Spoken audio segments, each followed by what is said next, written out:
देव भगवान की जय। प्यारे कृष्ण कन्हैया लाल की जय। श्री लिंग महापुराण उत्तर भाग चल रहा है और आज है 46वां अध्याय। लिंग में सभी देवताओं की स्थिति का वर्णन और लिंगार्चन से सभी के पूजन का फल निरूपण।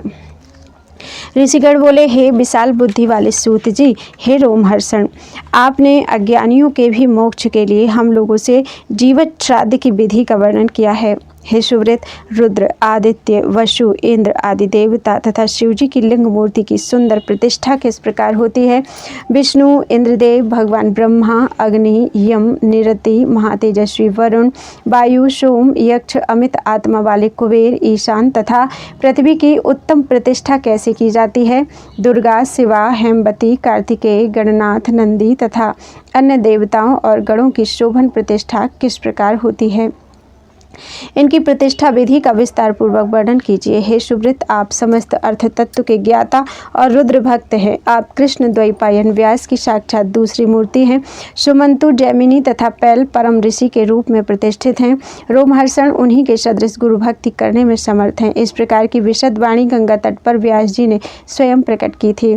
उन महातेजस्वी के समान अथवा उन्हीं के रूप वाले आप उनके शिष्य हैं। पृथ्वी तल पर व्यास जी के शिष्यों में आप वैशंपायन के समान हैं। अतः इस समय आप हम लोगों को संपूर्ण रूप से बताने की कृपा करें। ऐसा कहकर उन सभी के शांत हो जाने पर मुनियों तथा उन सूत जी के समक्ष विस्मयकारी घटना हुई। अंतरिक्ष में साक्षात महादेवी सरस्वती इन वाणी के साथ प्रकट हुई कि मुनियों का यह प्रश्न समीचीन है। संपूर्ण लोक लिंगमय है और सब कुछ लिंग में ही प्रतिष्ठित है। अतः सब कुछ छोड़कर उसी की स्थापन पूजन करना चाहिए। लिंग स्थापन रूप पुण्य कर्म में स्थापित अत्यंत विस्तृत खड्ग के द्वारा शीघ्र ही ब्रह्मांड का भेदन करके निश्चंक भाव से मुक्त हो जाता है। हे द्विजो, लिंग मूर्ति महेश्वर शिव की स्थापना करके जैसे विष्णु, ब्रह्मा, इंद्र, यम, वरुण तथा कुबेर ईश्वर हो गए, वैसे ही अन्य लोग भी अपने अपने पक्षों में प्रधान हुए हैं।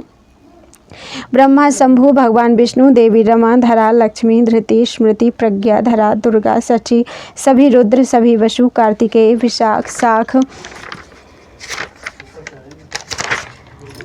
भगवान नैगमेश, समस्त लोकपाल, ग्रह, नंदी आदि नागगण, प्रभु, गणपति, पितर, मुनिगण, कांतिमान कुबेर आदि यक्ष, सभी आदित्य, वसु, सांख्य, वैद्य श्रेष्ठ, दोनों अश्विनी कुमार, विश्वदेव, साध्यगण, पशु, पक्षी और मृग, ब्रह्मा से लेकर स्थावर पर्यंत सब कुछ लिंग में प्रतिष्ठित है। अतः सब कुछ छोड़कर यत्नपूर्वक यदि शाश्वत लिंग की स्थापना करें तो सबकी स्थापना हो जाती है और यदि पूजन करें तो सबकी पूजा हो जाती है। बोलो वृंदावन बिहारी लाल की जय। 47वां अध्याय लिंग मूर्ति की प्रतिष्ठा की विधि।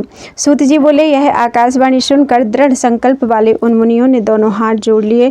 परम कल्याणमय, लिंगमय तथा अविनाशी भगवान शिव को मन में प्रणाम करके सभी देवताओं के पति इंद्र, ब्रह्मा, सबके स्वामी भगवान विष्णु, देवगुरु बृहस्पति सहित सभी श्रेष्ठ मुनि, सभी गण देवता, असुर और श्रेष्ठ मनुष्य, इन सभी ने अपने को शिव लिंगमय अनुभव किया।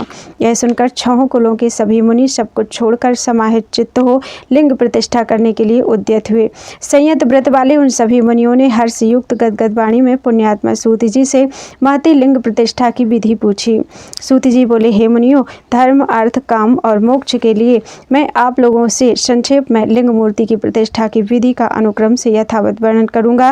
पृथ्वी लोक में कहे जाने वाले शैल आदि लिंगों में पाषाण का, हेमरत्नमय अथवा ताम्र का एक, जलहरी समेत और पंचसूत्र आदि से युक्त तथा विस्तृत मस्तक वाला ब्रह्म, विष्णु, शिवात्मक उत्तम लिंग बनाकर उसे भली भांति शोधित करके वेदी समेत भक्ति पूर्वक स्थापित करें। लिंग की वेदी भगवती उमा है और लिंग साक्षात महेश्वर हैं। उन दोनों की प्रतिष्ठा से देवी पार्वती सहित देवेश्वर शिव प्रतिष्ठित हो जाते हैं और उन दोनों के पूजन से देवी पार्वती तथा भगवान शिव स्वयं पूजित हो जाते हैं। अतः श्रेष्ठ स्थापक को वेदी सहित लिंग की प्रतिष्ठा करनी चाहिए। शिवलिंग के मूल में ब्रह्मा, मध्य भाग में भगवान विष्णु और अग्रभाग में सर्वेश्वर रुद्र मूर्ति वरेण्य पशुपति शिव निवास करते हैं। अतः यदि कोई अति श्रेष्ठ शिवलिंग की स्थापना अथवा पूजा करे तो वह सभी प्रधान देवताओं का पूज्य और शिवजी का प्रधान गण हो जाता है।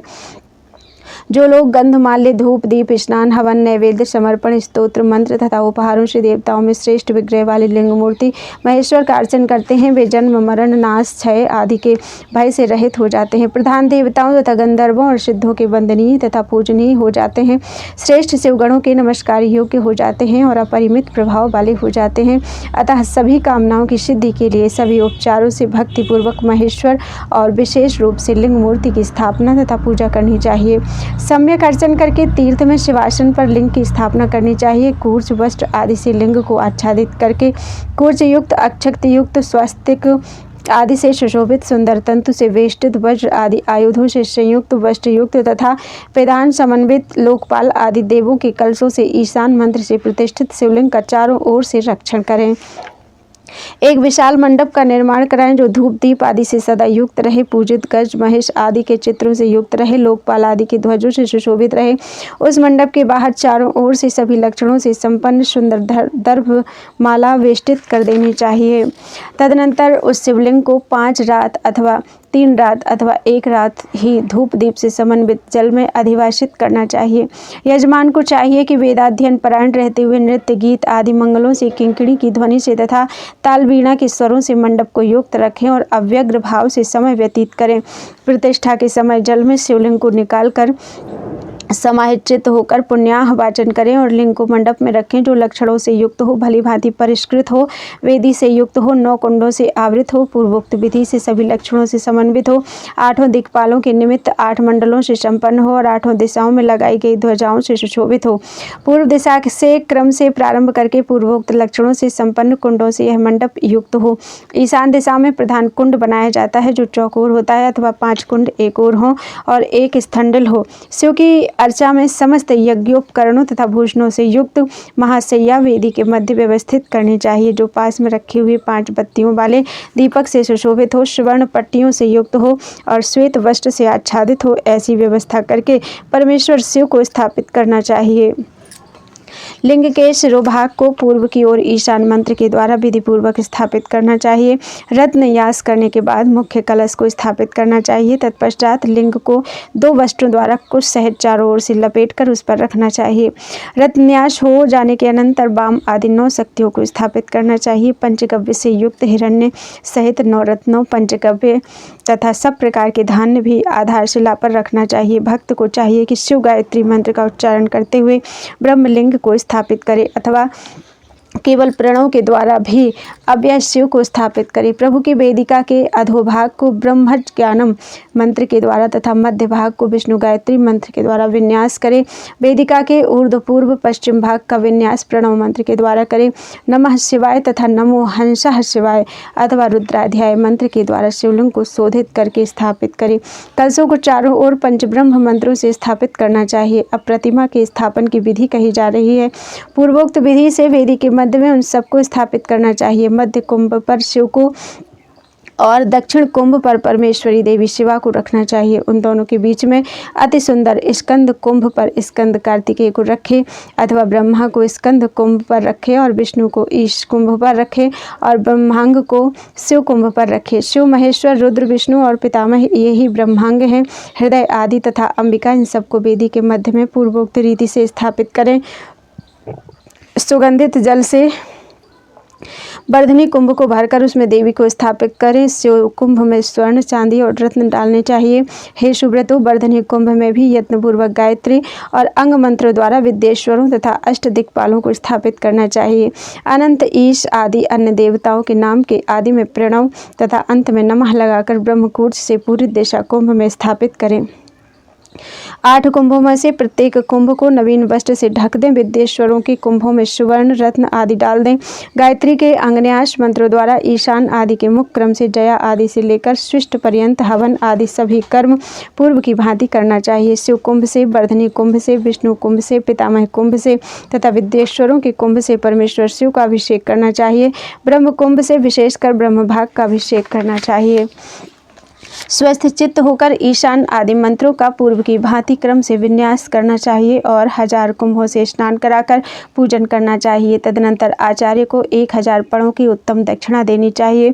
अन्य लोगों को उसकी आधी अथवा उसकी भी आधी दक्षिणा देने का विधान है। शिव का प्रतिनिधित्व करने वाले प्रधान ऋत्विज को वस्त्र, भूमि, आभूषण, धेनु आदि देना चाहिए। इसमें महान उत्सव करने चाहिए और होम, याग तथा बलि क्रम से 9 दिन अथवा 7 दिन अथवा 3 दिन अथवा 1 दिन करना चाहिए। प्रतिदिन शिव का पूजन करके पूर्व की भांति होम करना बताया गया है। सूर्य आदि देवताओं के निमित्त होम पूर्ववत करना चाहिए। आभ्यंतर अग्नि तथा बाह्य अग्नि में नित्य शिव का हवन करना चाहिए। जो व्यक्ति इस प्रकार लिंग स्थापन करता है वह साक्षात परमेश्वर ही है। ऐसा करके उसने मानो सभी देवताओं, रुद्रों, ऋषियों तथा अप्सराओं की स्थापना तथा पूजा कर ली और चराचर सहित तीनों लोकों का पूजन कर लिया। बोलो वृंदावन बिहारी लाल की जय। त्वदीयं वस्तु गोविंदं तुभ्यमेव समर्पयेत्।